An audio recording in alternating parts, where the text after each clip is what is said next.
Alright, welcome back ladies and gentlemen. So in this video I'm gonna go over the ball connection. To explain what that is, let's look at this. Well, it's essentially a joystick connection and you can use it to have something behave like a joystick. And if you remember from your childhood days where you ever uh, used the arcade machine before with the joystick where you played Super Mario or something. I was a Tekken guy, but whatever you played, if you remember, using a joystick, that's essentially how it's gonna behave.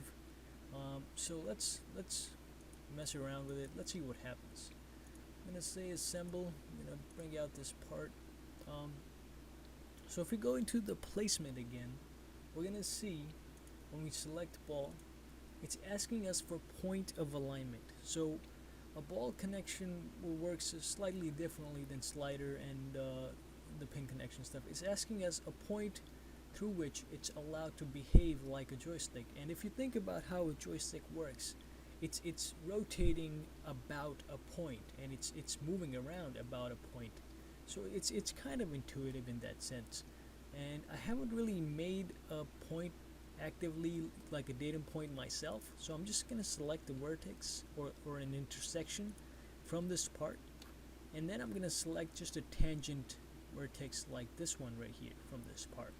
So right now this is technically enough if my ball connection was something that would not have any limitations and it's allowed to just move in any direction. So to properly just explain the difference that it's gonna make once I go further is, so watch right this. If I go just up, forward and backwards, it's allowed to rotate.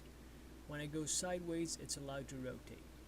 When I go diagonally, so I can go in any direction right now, and it's gonna allow me to rotate.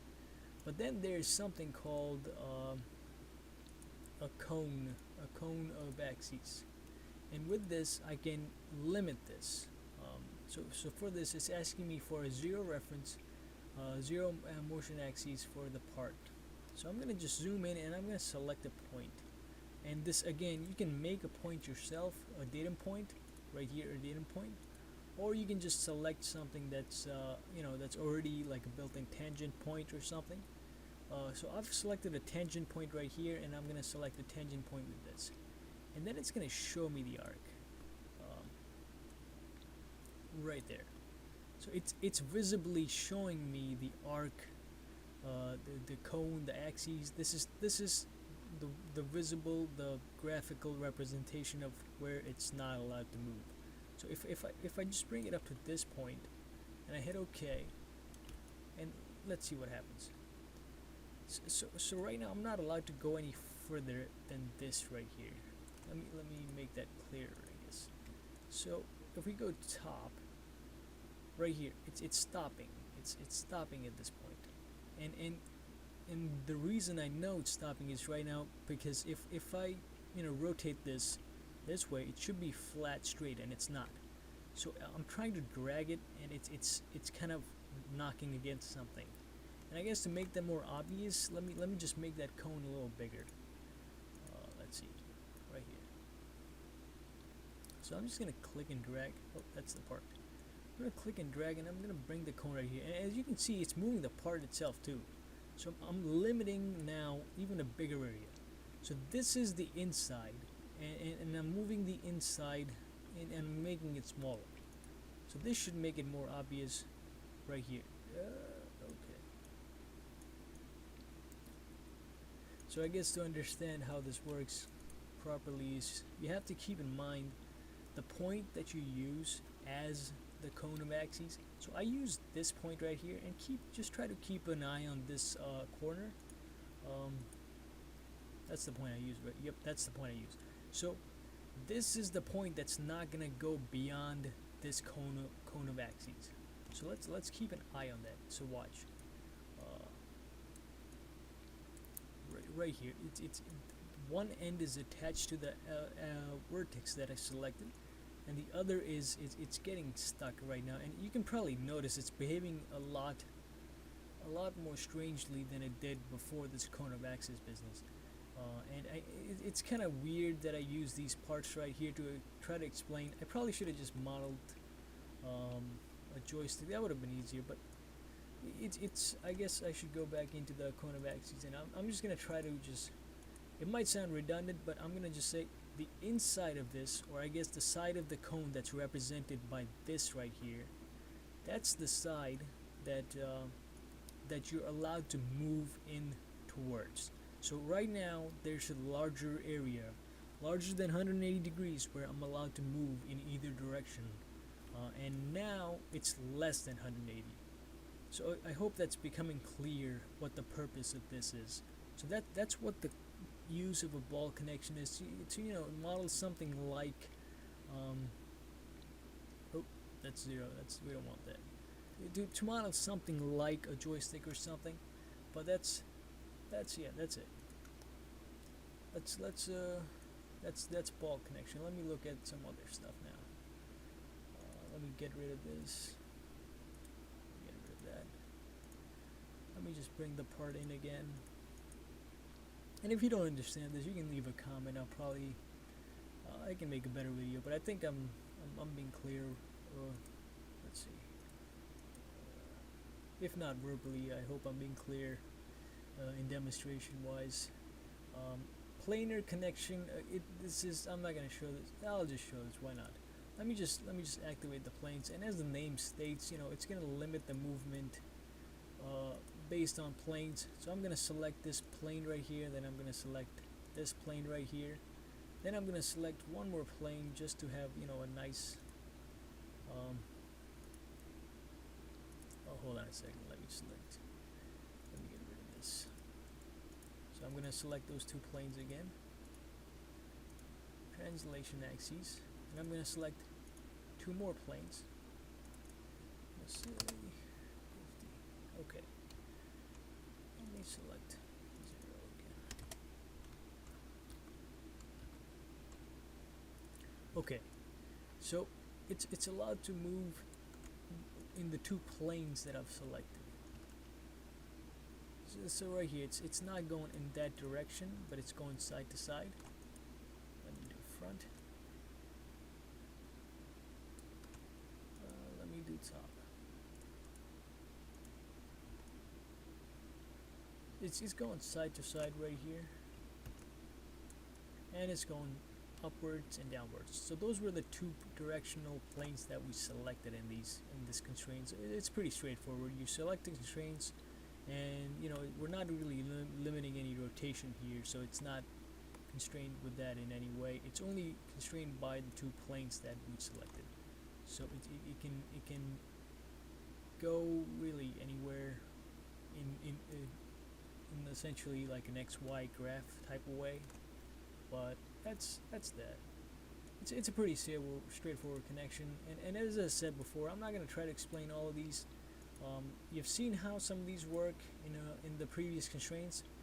Mess around with it, and you should be able to figure this out. That's the best way to learn Creo, to just get stuck with something and spend at least 6 hours and then figure it out, and then you'll never forget it. But let's see. Yeah, that's it. That's the planar connection. And let me go over. Do I want to do the slot connection right now? Let's see what else we can go with. I'll just go with the slot connection. So slot connection is very useful, and it's one of my favorite connections. It's weird to say it's one of my favorites. I am that much of a nerd.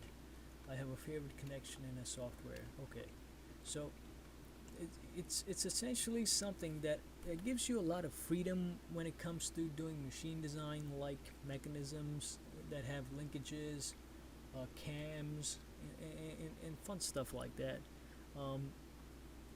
I'm probably saying a lot. That's a terrible habit I have. I'm sorry, but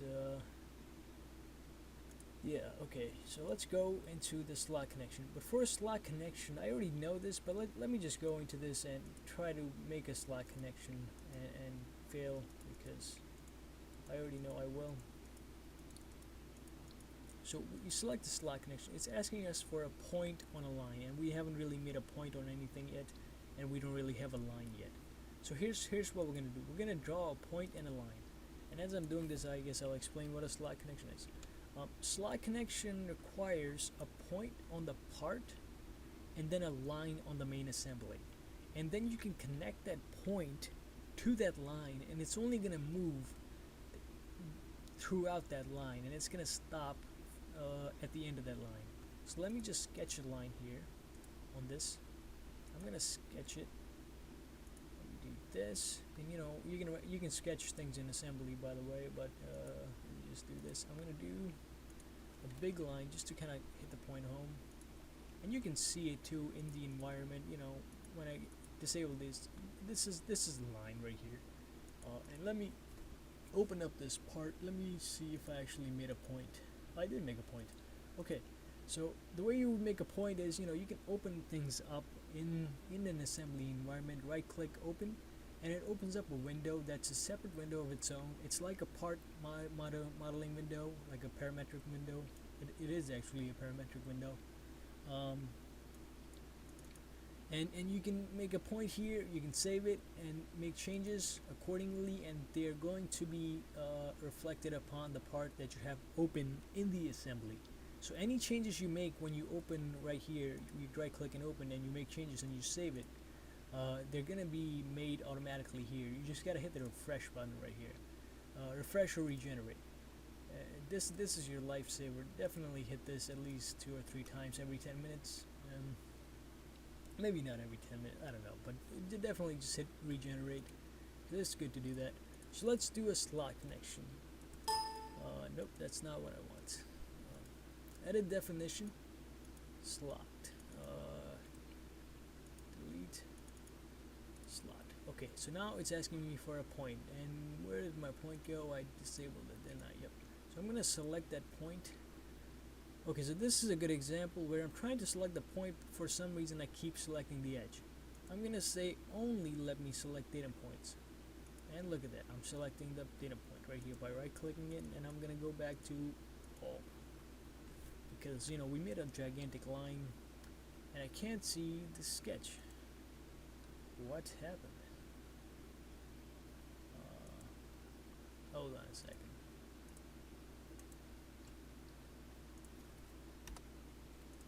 Oh, okay, I see what the problem was. Let me just open this up. Let me make a line. So the sketch or the line that you make should be within the part itself. So when you make a part, make the line on the part. Don't make the line in the assembly environment, because that's bad. And that's that. Let me just save that and get rid of this. Okay. So let me go back into this. Let's go into get rid of this slot connection. We're gonna select that point again and again. Datum point only for the selection. I'm gonna go back to all, and I'm gonna select this line. So this time the line stays there and it's letting me select a line. And look at that. So let's see what actually happened. I just hit OK, and now when I click, I press down Control Alt and then I click and drag. Look at this, it's only selected and it's only connected through that point. And let me just make that point visible. Oh, it is visible, it's just not showing up for some reason. Oh, it is, there we go. So, I don't know if you can see in this resolution, but there's a point there. You can believe me, but it's only connected through that point, and watch. It's gonna stop at the end of this line. Now, here's where the fun part comes in. You're not limited to just one point on a line, and you're not even limited to one line. So you can have another parallel line right here with a point, another point on this part, and then you can have your part move in that path. And that's powerful when you're making linkages. I'm not gonna really make one right now, but if somebody already knows what this is and they just want to refresh what a slot connection is, I guess that's the point of this video, and just to introduce you to slot connections. It's a really powerful feature, and I have used it quite a lot in my projects, and it's fun. It's really fun, and the linkages that you can come up with once you use this tool, and the linkages you're capable of designing once you use this tool, they're just countless. and it's a good time. All right. So I think I've taught you enough about assemblies to start getting into kinematic and dynamic analyses. So I'm gonna just leave this as an end to the assembly videos. It was a really small series, and I'm probably gonna go into more advanced stuff for parts modeling and assemblies in general in a few more series. But this is supposed to be just an introduction, just to get you started. This is supposed to serve as a supplement to a first semester course in computer-aided engineering, and I hopefully it helps. But we're gonna get into analysis now, and I'll see you in those videos. That's it. Hardware stuff is.